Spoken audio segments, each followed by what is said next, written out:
이사야 20장. 아시리아 왕 사르곤이 보낸 군대 장관 다르단이 아스돗에 도착한 해의 일입니다.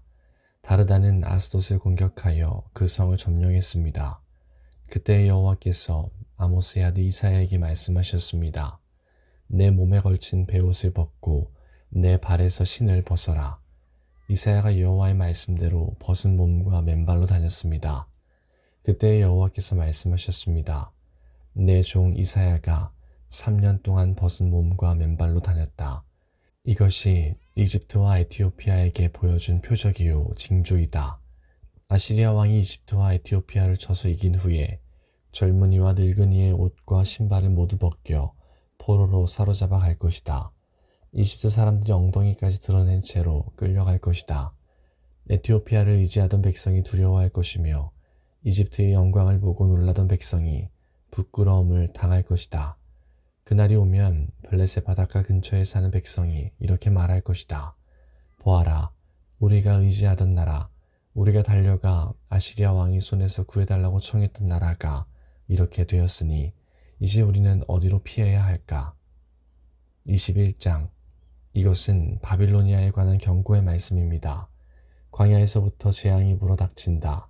네게브에서 불어오는 바람처럼 무서운 땅에서 올라오고 있다. 내가 끔찍한 계시를 받았다. 반역자들이 반역하고 약탈하는 사람이 약탈한다. 엘람아, 공격하여라. 메대야, 성을 에워싸라. 저 성 안의 모든 신음소리를 내가 그치게 하겠다. 그 무서운 계시로 인해 산모가 아기를 낳을 때 겪는 고통처럼 온 몸이 견딜 수 없이 아팠다. 내가 들은 것 때문에 무서웠고 내가 본 것 때문에 두려움에 떨었다. 나의 마음은 갈피를 잡지 못하고 겁에 질렸다. 기분 좋은 저녁이 공포의 밤으로 변했다.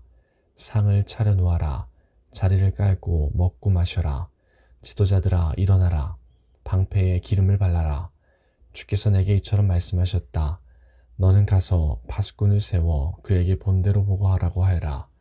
전차나 기마병을 보거나 나귀 탄 자나 낙타 탄 자를 보거든 주의 깊게 살피라고 하여라. 파수꾼이 사신과 같이 외쳤다. 주여, 저는 날마다 밤낮으로 망대 위에 올라가 지키고 있습니다. 보십시오. 저기 사람이 전차를 타고 기마병과 함께 옵니다. 파수꾼이 다시 외쳤다. 바빌론 성이 포위당했다. 무너졌다. 바빌론의 우상들이 모두 땅에 떨어져 깨져버렸다. 내 백성이 타작마당의 곡식처럼 으깨졌다. 내 백성아, 나는 만군의 여호와 이스라엘의 하나님께 들은 것을 그대로 너희에게 전한다. 이것은 두마에 관한 경고의 말씀입니다. 누가 나를 세일에서 부른다. 파수꾼아, 아침이 오려면 얼마나 더 있어야 하느냐. 파수꾼아, 밤이 지나가려면 얼마나 더 있어야 하느냐. 파수꾼이 대답한다. 아침이 오지만 다시 밤이 될 것이다. 물어볼 것이 있거든 다시 와서 물어보아라. 이것은 아라비아에 관한 경고의 말씀입니다. 드단에서 온 상인들이 아라비아의 사막에서 밤을 지샜다. 대마 사람들아, 여행하느라 지친 사람들에게 먹을 것과 마실 것을 주어라. 그들은 칼을 피해 도망하는 사람들이었다. 칼이 그들을 치려하고 활이 그들을 쏘아 맞추려 한다. 그들은 전쟁이 치열해져서 도망다니는 신세가 되었다. 주께서 내게 이처럼 말씀하셨다. 1년이 지나지 않아서 게달의 모든 영광이 사라질 것이다. 이 1년은 품꾼이 정해놓고 일하는 횟수와 같다. 그때에 활을 쏘는 사람이 얼마 남지 않을 것이며 게달의 용사 가운데 남는 사람이 매우 적을 것이다. 여호와 곧 이스라엘의 하나님께서 말씀하셨다. 22장. 이것은 이상 골짜기에 관한 경고의 말씀입니다. 너희 백성에게 무슨 일이 있기에 모두 지붕에 올라가 있느냐. 이 성은 소란스러웠던 성, 떠들썩하고 요란했던 성이다. 너희 백성은 칼에 죽은 것도 아니고 전쟁으로 죽은 것도 아니다. 너희 지도자들은 다 달아났고 모두 멀리 도망쳤으나 활 한 번 쏘아보지 못하고 모두 사로잡혔다. 너희 가운데 남아있는 자들도 결국 모두 사로잡히고 말았다. 그러므로 내가 말한다. 모두 물러나라. 혼자 울게 나를 내버려 두어라.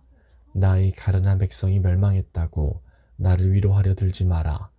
주 곧 만군의 여호와께서 특별한 날을 정하셨다. 그때 소동과 혼란이 일어나고 사람들이 이상 골짜기에서 서로를 짓밟을 것이다.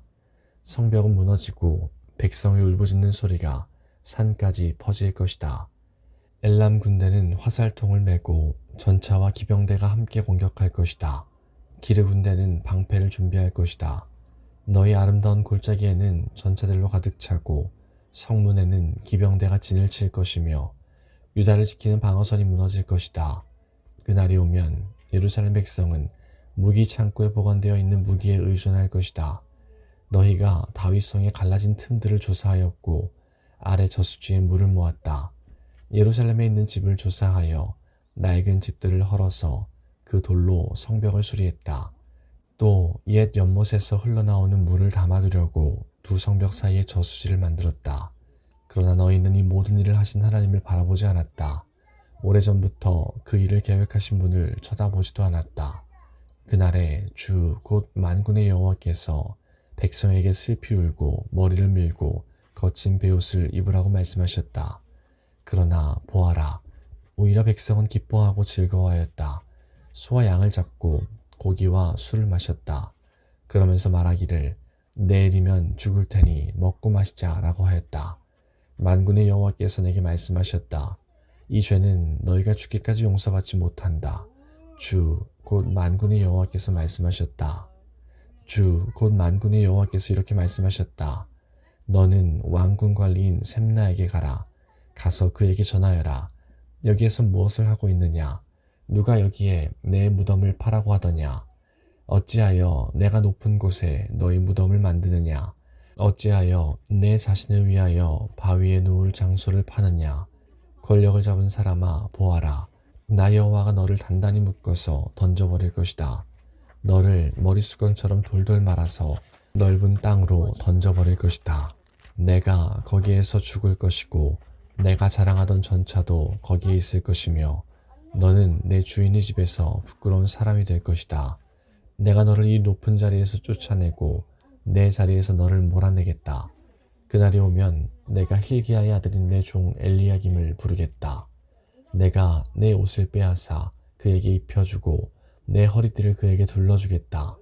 그리고 내가 차지하고 있는 높은 자리까지 그에게 주고 그를 예루살렘 백성과 유다 집안의 아버지가 되게 하겠다.